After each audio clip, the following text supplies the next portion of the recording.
à notre 7e étude biblique. Aujourd'hui, nous allons parler du sabbat. Vous pouvez obtenir cette nouvelle leçon en cliquant sur le lien dans la boîte de description ci-dessous. Et bien sûr, n'oubliez pas votre Bible et un crayon pour écrire.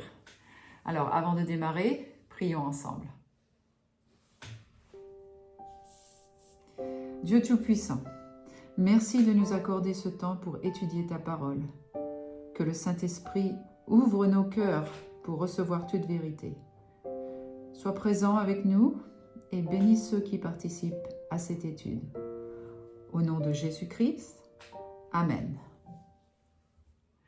Donc le titre de cette nouvelle leçon est « Des briques sans paille ».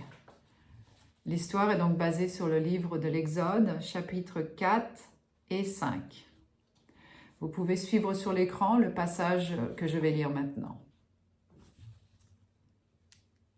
L'histoire. Avant que Moïse ne s'approche du roi d'Égypte afin d'obtenir la libération des enfants d'Israël, lui et son frère Aaron s'entretinrent avec les dirigeants opprimés d'Israël. Lors de cette réunion, Moïse et Aaron encouragèrent le peuple à se consacrer au Seigneur et leur dirent que Dieu s'apprêtait à les délivrer de la servitude avec une main puissante. Les Israélites peinaient 7 jours par semaine aux lourds travaux ordonnés par les Égyptiens. Mais, suite à cette réunion avec Moïse, ils décidèrent apparemment de se reposer de nouveau chaque 7e jour. C'est la raison pour laquelle le Pharaon furieux dit plus tard à Moïse et Aaron « Vous lui feriez interrompre ses travaux ». Exode chapitre 5, verset 5, faisant ici allusion à l'observation et repos du sabbat. Le roi, en colère, savait qu'il lui fallait quelque chose de radical afin de garder cette nation d'esclaves sous son contrôle. Alors, il décida de les submerger de travail pour qu'ils n'aient plus le temps de penser à Dieu et à l'adoration qui lui est due. Il dit « Vous ne donnerez plus comme auparavant de la paille au peuple pour faire des briques. Qu'ils aillent eux-mêmes ramasser de la paille. Vous leur imposerez néanmoins la quantité de briques qu'ils faisaient auparavant. Vous n'en retrancherez rien. » Exode chapitre 5, versets 7 et 8. De même qu'à l'époque de Moïse, Dieu s'apprête à faire de grandes choses pour son peuple. Ses enfants seront bientôt délivrés de l'esclavage du péché et voyageront vers la céleste Canaan. Et une fois de plus, Dieu essaie de diriger nos pensées vers l'importance du repos du sabbat. Voilà donc l'histoire. Et on va donc parler du sabbat. Quel jour est-il ? Nous allons savoir ça en commençant l'étude maintenant. Alors, vous êtes prêts ? Question numéro 1. Dieu créa-t-il le sabbat seulement pour les Israélites ? Alors, allons dans le livre de Marc, chapitre 2, verset 27. Qu'est-ce que la Bible nous dit ? Puis il leur dit, « Le sabbat a été fait pour l'homme et non l'homme pour le sabbat. » Donc là, il y a une note qui dit « Lorsque Jésus dit que le sabbat a été fait pour l'homme, le mot « homme » signifie le genre humain, donc l'humanité. C'est-à-dire pour tous les êtres humains, de tous les temps et en tout lieu. » Donc la réponse, c'est le sabbat est créé pour l'homme, par Dieu. Question numéro 2. Quand Dieu établit-il le sabbat ? Alors, allons dans le livre de la Genèse, chapitre 2, versets 1 et 3. La Bible nous dit « Ainsi furent achevés les cieux et la terre et toute leur armée. Dieu bénit le 7e jour et il le sanctifia. Parce qu'en ce jour, il se reposa de toute son œuvre qu'il avait créée en la faisant. » Donc la réponse, quand Dieu a-t-il établi le sabbat ? Bon, le sabbat fut établi à la fin de la semaine de création. Et il y a beaucoup de personnes qui pensent que le sabbat a été créé pendant les 10 commandements, c'est quand il y avait les Israélites, donc bien après. Mais là, il est bien dit dans la Bible, dans le livre de la Genèse, que le sabbat a été créé pendant la semaine de création. Donc voilà la réponse. Question numéro 3. Quel jour de la semaine est le sabbat? Alors, on est au même endroit, à Genèse, chapitre 2, maintenant versets 2 et 3. Et il est écrit, « Dieu acheva au 7e jour son œuvre qu'il avait faite, et il se reposa au 7e jour de toute son œuvre qu'il avait faite. Dieu bénit le 7e jour, et il le sanctifia. » Donc la réponse, le jour de la semaine, quel jour est-ce? Donc c'est le 7e jour. Alors là, par exemple, moi je vis aux États-Unis normalement. Là je suis en France. Je vis aux États-Unis et le premier jour de la semaine, c'est le dimanche. Mais en 1971, en France, ou peut-être en Europe, je ne sais pas, mais je sais qu'en France pour sûr, le premier jour de la semaine a été changé lundi. Maintenant c'est lundi le premier jour de la semaine. Donc, peut-être pour l'avantage de dire que le dimanche, c'est le 7e jour, mais je peux vous assurer que le premier jour, c'est le dimanche. On verra ça à travers cette étude, un peu plus loin. Donc, là, il y a une note pour cette question numéro 3. Dieu nous dit à 3 reprises dans Genèse 2 qu'il créa le sabbat le 7e jour de la semaine de la création. Il l'a aussi sanctifié, ce qui veut dire réservé pour un saint usage. Dieu établit le sabbat pour qu'il soit observé pendant une durée de 24 heures, car il faut du temps pour développer une vraie relation d'amour avec Jésus. Le diable, tout comme le pharaon d'Égypte, veut nous occuper par le travail afin que nous ne puissions pas penser à Dieu. Sachant que les hommes de la fin des temps seraient excessivement occupés, Dieu mit de côté 24 heures spéciales afin de les passer avec son peuple pour qu'il puisse mieux le connaître. Il a pris ce rendez-vous hebdomadaire avec vous. Ne ratez pas cette rencontre avec lui. Amen. Donc, le sabbat, c'est le 7e jour. Question numéro 4. Comment Dieu démontra-t-il l'importance de son saint sabbat? Alors, allons dans le livre d'Exode, chapitre 20, versets 8 à 11. Alors, tout d'abord, une petite note en disant que le sabbat en hébreu, ça se traduit par le jour de repos. Alors, Exode 20, versets 8 à 11, « Souviens-toi du jour du repos pour le sanctifier. L'Éternel a béni le jour de repos et l'a sanctifié. » Donc le jour de repos, en hébreu, comme je vous disais, ça veut dire sabbat. Exode 20, 8 à 11 est le 4e commandement de la loi de Dieu. Dieu démontre l'extrême importance du sabbat en établissant le sabbat comme l'un de ses 10 commandements. Le verset 10 l'appelle le jour du repos de l'Éternel, ton Dieu. Seul le 4e commandement commence avec les mots « Souviens-toi », indiquant ainsi que Dieu savait que les hommes l'oublieraient. Violer la loi des 10 commandements de Dieu est un péché, voir la première lettre à Jean, chapitre 3, verset 4. Mais Jésus mourut afin de sauver son peuple de ses péchés ou de la violation de la loi. Voir l'évangile de Matthieu, chapitre 1, verset 21. Donc voilà, comment Dieu démontra-t-il l'importance de son saint sabbat? Qu'il l'a béni, il l'a sanctifié. Question numéro 5 maintenant. Selon Dieu, quelles sont les 2 choses précieuses dont le sabbat serait un signe? Alors, on est toujours dans le livre de l'Exode. On passe au chapitre 31 maintenant, et verset 17.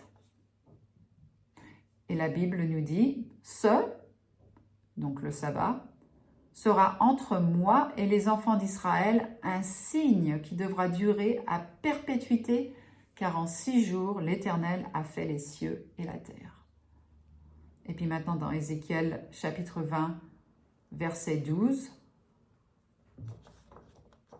il est écrit, je leur donnerai aussi mes sabbats comme un signe entre moi et eux, pour qu'ils connaissent que je suis l'Éternel qui les sanctifie. » Donc voilà, selon Dieu, quelles sont les deux choses précieuses dont le sabbat serait un signe? Donc l'Éternel a fait les cieux et la terre, et le sabbat nous sanctifie.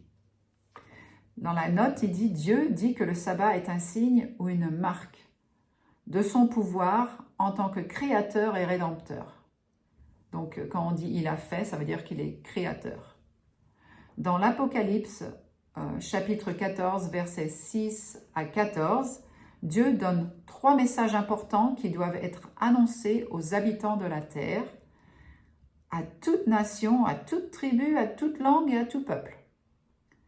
Verset 6 nous dit, le premier message se trouve dans le verset 7. « Craignez Dieu et donnez-lui gloire, car l'heure de son jugement est venue. » Excusez-moi. « Et adorez celui qui a fait le ciel, la terre, la mer et les sources d'eau. » Cet appel pour un retour à la vraie adoration est extrait du 4e commandement, car en 6 jours, l'Éternel a fait les cieux, la terre et la mer et tout ce qui y est contenu, et il s'est reposé le 7e jour. Exode chapitre 20, verset 11. Donc voilà, ça nous montre donc le pouvoir de créer et aussi un signe entre nous et lui qui nous sanctifie. Question numéro 6 maintenant. Quel est le jour que Jésus garda saint? Donc dans le livre de Luc, chapitre 4, verset 16, la Bible nous dit « Il se rendit à Nazareth, où il avait été élevé, et selon sa coutume, il entra dans la synagogue le jour du sabbat. Il se leva pour faire la lecture. » Donc, selon sa coutume, donc voilà, il a été élevé comme ça pour obéir au commandement de Dieu. Jésus est notre exemple, nous dit la note. Première lettre à Pierre, chapitre 2, verset 21. Jésus est notre exemple pour toute chose, y compris pour l'observation du sabbat qui était sa coutume. Une coutume est une habitude régulière. Les chrétiens doivent marcher comme il a marché lui-même. Première lettre à Jean, chapitre 2, verset 6. Oui, 6. Si on suit Jésus, il faut le suivre jusqu'au bout. Donc faire la même chose. Il est notre exemple parfait. Et si on veut être comme lui, avoir son caractère, eh ben, il faut faire la même chose qu'il a fait. Il faut l'imiter. Alors maintenant, question numéro 7. Quelle était la coutume de Paul au sujet du sabbat? Dans le livre des Actes, chapitre 17, verset 2, il nous est écrit que Paul y entra selon sa coutume pendant 3 sabbats.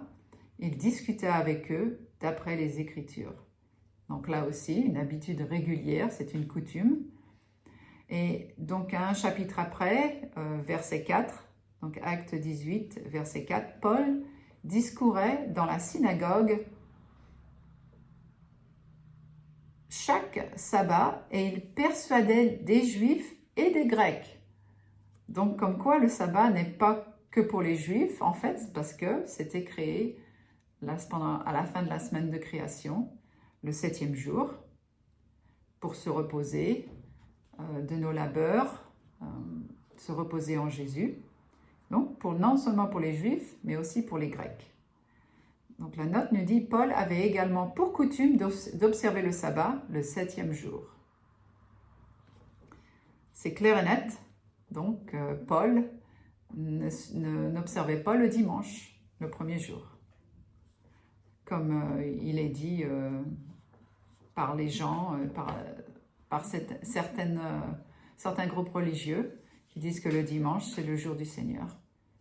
Comme quoi là, c'est bien prouvé que Paul et tous les autres disciples de Jésus, les apôtres, même Jésus lui-même, a gardé donc le 4e commandement qui est observer le 7e jour, le sabbat.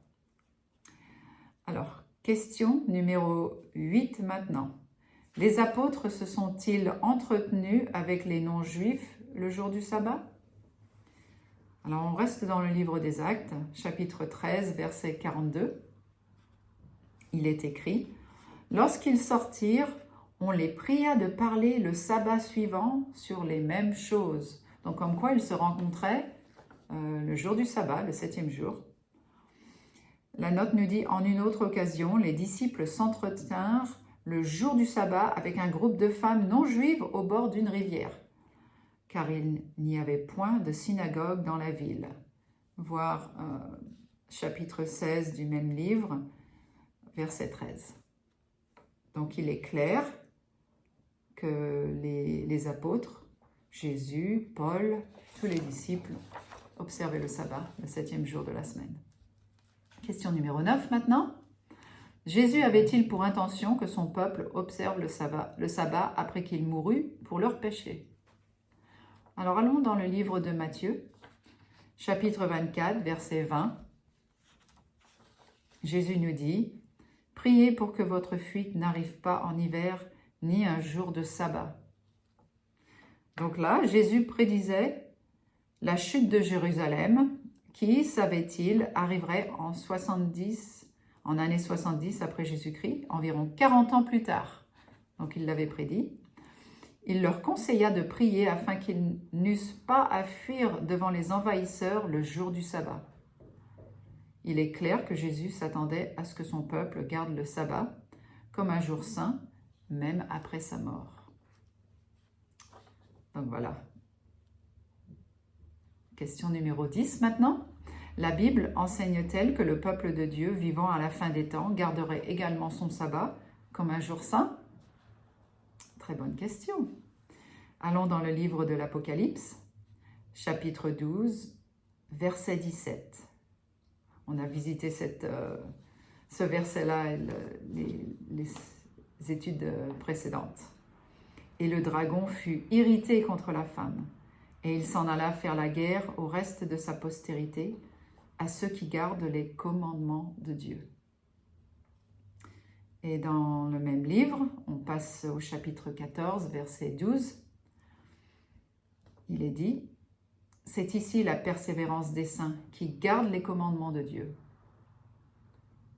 Et 8 chapitres plus loin, Apocalypse 22, c'est le dernier chapitre du livre de l'Apocalypse, verset 14. « Heureux ceux qui observent les commandements afin d'avoir droit à l'arbre de vie et d'entrer par les portes de la ville. »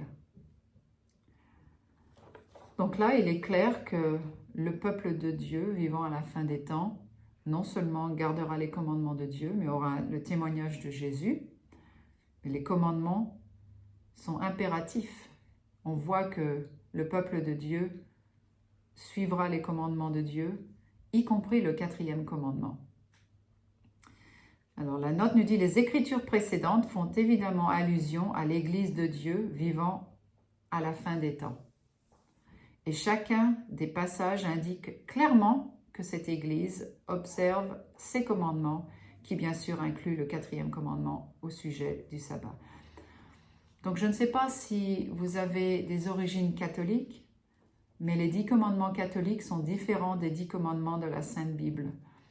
Le commandement sur le sabbat, c'est le 3e, parce que le 2e commandement a été enlevé, vénérer les images et les statues, et le 10e commandement a été divisé en 2, donc pour qu'il y ait en fait 10 commandements. Donc c'est une grande déception. Les commandements de l'Église catholique ne sont pas corrects. Et oui, donc le sabbat, le 4e commandement, c'est le commandement du sabbat. Je vais vous dire ça de côté, pour sûr qu'il n'y ait pas d'ambiguïté. Question maintenant numéro 11. Ceux qui seront sauvés, observeront-ils le sabbat une fois au paradis? Alors, allons dans le livre d'Ésaïe, le dernier chapitre, 66, versets 22 et 23. Et là, c'est clair, la réponse qu'on va recevoir. « Car comme les nouveaux cieux et la nouvelle terre que je vais créer subsisteront devant moi, dit l'Éternel, Ainsi subsisteront votre postérité et votre nom. À chaque nouvelle lune et à chaque sabbat, toute chair viendra m'adorer, dit l'Éternel. Donc là, c'est clair. Ceux qui seront sauvés au paradis, observeront-ils le sabbat? Oui. Donc ça, c'est la réponse, oui. La Bible dit que les rachetés de tous les temps observeront ensemble le sabbat de Dieu dans les nouveaux cieux et sur la nouvelle terre. Amen. Question numéro 12 maintenant.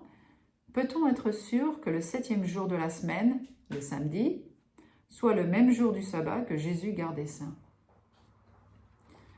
Alors, retournons au livre de Luc, chapitre 23, verset 54, jusqu'à chapitre 24, verset 1. Là, c'est clair et net. On ne peut pas se tromper. C'était le jour de la préparation, donc c'est vendredi, et le sabbat allait commencer. S'en étant retournées, elles préparèrent les aromates et des parfums. Puis elles se reposèrent le jour du sabbat, selon la loi. Et après, chapitre 24, verset 1, le premier jour de la semaine, elles se rendirent au sépulcre. Donc le premier jour de la semaine, c'est le jour où Jésus ressuscita. Le premier jour de la semaine, on sait que c'est le dimanche, parce que c'est le dimanche saint. Donc comme quoi, ça prouve que le 7e jour, c'est le samedi. La note nous dit, Jésus fut crucifié le vendredi, jour de préparation. Le jour précédent, le sabbat, Marc chapitre 15, verset 42. Jésus se reposa dans la tombe le jour du sabbat, selon le commandement. Luc chapitre 23, verset 56. Même dans la tombe, il était obéissant à son Père, aux 10 commandements. Il s'est reposé le jour du sabbat. Puis il ressuscita le premier jour de la semaine, le jour qui suit le sabbat. Voir Marc chapitre 16, versets 1 à 6. À travers le monde, les chrétiens célèbrent jusqu'ici ce jour, le dimanche de Pâques. La Bible démontre clairement que le sabbat est le jour qui suit vendredi et qui précède dimanche. Il est très facile de localiser ce jour sur n'importe quel calendrier. Alors là, il y a un supplément, voir supplément intitulé « Le calendrier n'a-t-il pas été changé ?» Donc, peut-on être sûr que le 7e jour de la semaine soit le même jour du sabbat? La réponse, c'est oui. Amen. Question numéro 13. Dieu permet-il à quiconque de changer son saint jour? Proverbe, chapitre 30, versets 5 et 6 nous dit « Toute parole de Dieu est éprouvée. N'ajoute rien à ses paroles, de peur qu'il ne te reprenne et que tu ne sois trouvé menteur. » Donc, non, la réponse c'est non. Dieu ne change pas. On a vu ça dans les études précédentes. Dieu ne change jamais. Ses lois sont immuables. Donc, la réponse c'est non. Personne ne peut le faire. Même si ils disent qu'ils le font ou qu'ils peuvent le faire, ça ne change rien à la loi reste la même. Juste avant que Dieu donna les 10 commandements, comme décrit dans Deutéronome chapitre 5, il avertit solennellement que nul ne devrait rien ajouter ou rien retrancher de ses commandements. Chapitre 4, verset 2. Mais il devrait au contraire être précisément observé de la façon qu'il les prescrit. Dieu bénit son sabbat, Exode chapitre 20, verset 11, et quand il bénit quelque chose, cette chose est bénie pour toujours. Premier livre des Chroniques, chapitre 17, verset 27. Dieu dit, « Je ne changerai pas ce qui est sorti de mes lèvres. » Psaume 89, 35. Des hommes tombés dans l'erreur ont admis avoir changé le saint sabbat de Dieu au dimanche, mais Dieu qui nous donne la Bible pour guide n'accepte pas les enseignements des hommes. Donc voilà, les hommes peuvent faire ce qu'ils veulent. C'est Dieu qui a le dernier mot. Dieu ne change pas, ses lois ne changent pas. Et s'il avait changé ça, Jésus nous l'aurait dit, mais nulle part dans la Bible on trouve que le sabbat a été changé du 7e jour au 1er jour. Question numéro 14 maintenant. Quand commence et se termine le sabbat? Allons dans le livre de Lévitique, chapitre 23, verset 32. C'est dans l'Ancien Testament. Il est écrit « Dès le soir du 9e jour jusqu'au soir suivant, vous célébrez votre sabbat. » Et aussi dans le livre de Marc, chapitre 1, verset 32, donc maintenant dans le Nouveau Testament, le soir après le coucher du soleil. Donc les heures du sabbat commencent au coucher du soleil du vendredi et se terminent au coucher du soleil le samedi. Et en fait, si on retourne dans le livre de la Genèse, un jour commence le soir. Donc, au temps des Hébreux, des Israéliens, des Israélites, c'était à 18h. Mais en fait, c'est au coucher du soleil commence le prochain jour. Donc, le vendredi soir au coucher du soleil, c'est le sabbat. Et le sabbat au coucher du soleil, c'est dimanche. C'est le lendemain, donc le premier jour de la semaine. Question numéro 15. C'est l'avant-dernière question. Selon Apocalypse, chapitre 1, verset 10, « Quel jour est le jour de l'Éternel » Alors, le jour du Seigneur, généralement, ceux qui vont à l'église le dimanche, c'est le dimanche. Mais ça, c'est une erreur. Ce n'est pas la vérité, ce n'est pas biblique du tout. Regardons donc dans Exode, chapitre 20, verset 10, ce qu'il nous est dit. « Mais le 7e jour est le jour du repos de l'Éternel, ton Dieu. » Donc le jour du repos de l'Éternel, ton Dieu, c'est le 7e jour, le sabbat. Ésaïe, chapitre 58, verset 13. « Si tu retiens ton pied pendant le sabbat pour ne pas faire ta volonté en mon saint jour. » Donc là, c'est clair que le saint jour, c'est le sabbat de Dieu et aussi de l'homme. Il est bien marqué dans Marc chapitre 2, verset 27, je crois, que le sabbat est fait pour l'homme. Non seulement c'est le jour de Dieu, de l'Éternel, mais aussi le jour des hommes, le jour sacré. Marc chapitre 2, verset 28, justement, le verset d'après, « De sorte que le Fils de l'homme est maître même du sabbat. » Donc il est Seigneur du sabbat, Jésus. Dans l'Ancien comme dans le Nouveau Testament, Dieu appelle le sabbat le jour de l'Éternel. Il demande également que les hommes soient avertis de ne pas commettre ce péché qui est de piétiner le sabbat de Dieu. Voir Ésaïe, chapitre 56, versets 2 à 7. La Bible ne fait jamais allusion au dimanche comme étant le jour de l'Éternel. Ce dernier est tout simplement l'un des 6 jours de travail de la semaine. Voir Ézéchiel, chapitre 46, verset 1. Il n'a jamais été plus que cela. Donc le jour de l'Éternel, c'est le sabbat, le 7e jour de la semaine. Dernière question maintenant. Quelle est la bénédiction que promet le commandement du sabbat?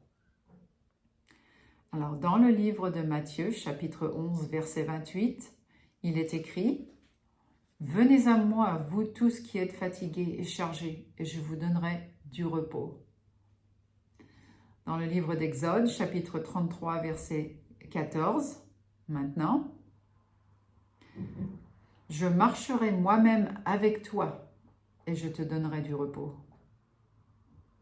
Et la troisième écriture, Hébreux, chapitre 4, verset 5, « Ils n'entreront pas dans mon repos. » Donc son repos, c'est le commandement du sabbat, le 4e commandement, promet du repos. Non seulement du repos physique, mais du repos mental et spirituel, nous donnant du temps pour communier avec Jésus, pour prier, pour étudier la Bible plus en profondeur. La note nous dit chacun des 10 commandements a une signification spirituelle. Certains chrétiens, légalistes, se concentrent sur les lettres de la loi et négligent l'esprit de la loi. Jésus veut que nous avons les deux afin de maintenir un équilibre. Voir Matthieu chapitre 5, versets 21, 22, 27 et 28. La Bible utilise souvent le mot « repos » lorsqu'elle fait allusion au salut. Il est dit dans Hébreux, chapitre 4, versets 1, 4, 9 et 10, que ceux qui ont vraiment été amenés au repos de la conversion et qui restent fidèles à Christ garderont le sabbat du 7e jour comme un symbole du repos des chrétiens. Amen. Donc la bénédiction, c'est le repos en Jésus. Et on a besoin de ce repos, on a besoin de cette paix à l'intérieur de nous, de ne plus penser aux choses de la semaine qui, des fois, nous fatiguent, nous stressent. Et là, ces 24 heures qu'on a avec lui, on peut se reposer et recharger nos batteries, si on peut dire. Maintenant, il y a une dernière question, c'est la question d'appel.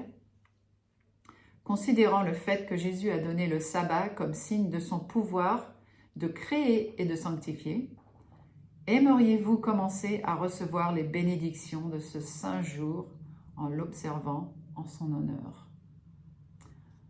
Alors j'espère que votre réponse c'est oui. Moi, quand j'ai étudié ça pour la première fois il y a 20 ans de ça maintenant, j'étais tout de suite convaincue que le sabbat c'était le 7e jour.